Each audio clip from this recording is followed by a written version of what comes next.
उत्तर प्रदेश के कानपुर जिले में एक हैरान करने वाला मामला सामने आया है। यहाँ शनिवार सुबह एक असलाधारी हमलावर लूट के इरादे से घुस गया। गार्ड ने रोका तो झड़प हो गई। वहीं आरोपित को पकड़ने पहुंचे बैंक मैनेजर, कैशियर और गार्ड चाकू लगने से घायल हो गए। फिर भी तीनों ने आरोपित को दबोच लिया।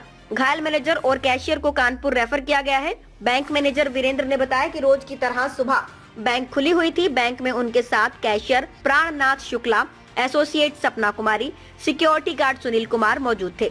इस दौरान बैंक में एक युवक हाथ में तमंचा और चाकू लेकर घुसा।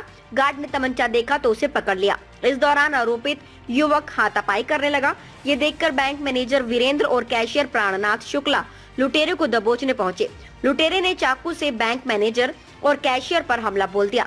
चाकू लगने से गार्ड, बैंक मैनेजर और कैश अफसर घायल हो गए। आज दिनांक 18 जनवरी की प्रातः 10:45 पर थाना घाटमपुर पर यह सूचना प्राप्त हुई कि थाना घाटमपुर क्षेत्र में पड़ने वाले पतारा में SBI बैंक में एक अज्ञात हमलावर जो एक साइकिल से आया था, उसके द्वारा बैंक के गार्ड पर हमला कर दिया गया।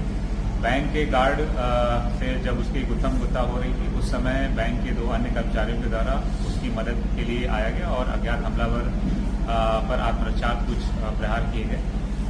इस पूरी लड़ाई में जो अज्ञात हमलावर है वो भी चोटिल हो गया और जो 3 बैंक कर्मी हैं वो चोटिल हो गए। इस सूचना पर तुरंत तत्काल पुलिस मौके पर पहुंची। जब पुलिस मौके पर पहुंची तो अज्ञात हमलावर मूर्छित हो रखा था और बैंक कर्मी उपस्थित थे।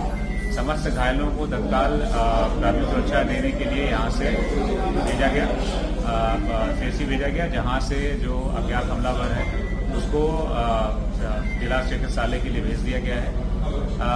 जो प्रथम दृष्टय है यह समझ में आया है कि हमलावर अज्ञात है और अकेले आया था और साइकिल पर आया था।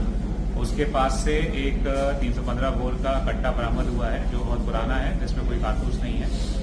साथ में एक चाकू और 2 सर्जिकल नाइफ हैं जिनकी मदद से उसने बैंक कर्मियों पर हमला किया। उसके बैंक में आने का क्या उद्देश्य था ये अभी निश्चित नहीं हो पाया है। बैंक में किसी प्रकार की लूट नहीं हो पाई है। बैंक कर्मियों ने साहस दिखा करके जो भी घटनाक्रम था उसको रोक लिया अभी, लेकिन उसके बैंक में आने का उद्देश्य क्या था इसके बारे में हम जानकारी कर रहे हैं और अज्ञात हमलावर की पहचान करने की प्रयास कर रहे हैं।